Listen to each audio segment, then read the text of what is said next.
बिस्मिल्लाहिर्रहमानिर्रहीम। अस्सलाम वालेकुम व्यूवर्स, आप देख रहे हैं Saudi Urdu news channel.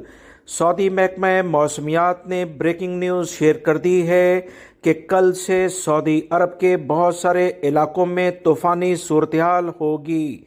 Saudi महकमा मौसमियात की जानिब से कहा गया कि कसीम, अलशर्किया, शुमाली सरहदी इलाकों में गरज चमक के साथ शदीद तूफ़ान आएगा। सऊदी महकमा मौसमियात ने मज़ीद बताया कि ओले तूफ़ानी बारिश में होंगे, उड़ती हुई गर्दो गुबार और तेज़ हवाएं चलेंगी। सूरत हाल इतवार की शाम से शुरू हो जाएगी और अगले जुमेरात तक यही कंडीशन इन इलाकों में हो सकती है। सऊदी महकमा मौसमियात ने मजीद बताया कि मशरकी इलाके में जोबेल, कतीफ, दमाम, जोहरान, खुबर, अकीक और अलसा के इलाके, रियाद में अल-मजमा, जुल्फी, अलगत, शकरा और रामा तक ये तमाम सूरत हाल देखी जाएगी।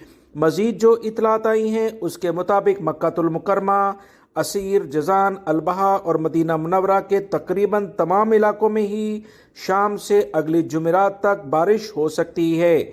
माहिरीन मौसमियात ने और दफ़ाए मदनी ने खबरदार कर दिया है कि बारिश वाले इलाकों में किसी भी लेवल पर नशेबी मुकामात पर ना जाया जाए। जो हदायत शेयर की जाती हैं उस पर सख्ती से अमल किया जाए। याद रखें, जद्दा में भी जब ये तूफानी सूरत हाल आई थी और सैलाब से काफ़ी जद्दा के इलाके मुतासर हुए, एक दिन पहले मैंने आप तमाम भाइयों को इतला शेयर की थी। लिहाजा अभी भी सऊदी हुकूमत की जानिब से जो एलामिया जारी हुआ उसके मुताबिक तमाम अफराद को एहतियात अभी से इख्तियार कर लेनी चाहिए। खास तौर पर अगर आप लॉन्ग ड्राइव के लिए निकलना चाहते हैं तो मौसमी सूरत हाल को लाजमी मद्देनजर रखें। वीडियो लाइक करके शेयर भी कीजिएगा। मिलेंगे मजीद ताज़ा तरीन अपडेट के साथ। अस्सलामु अलैकुम।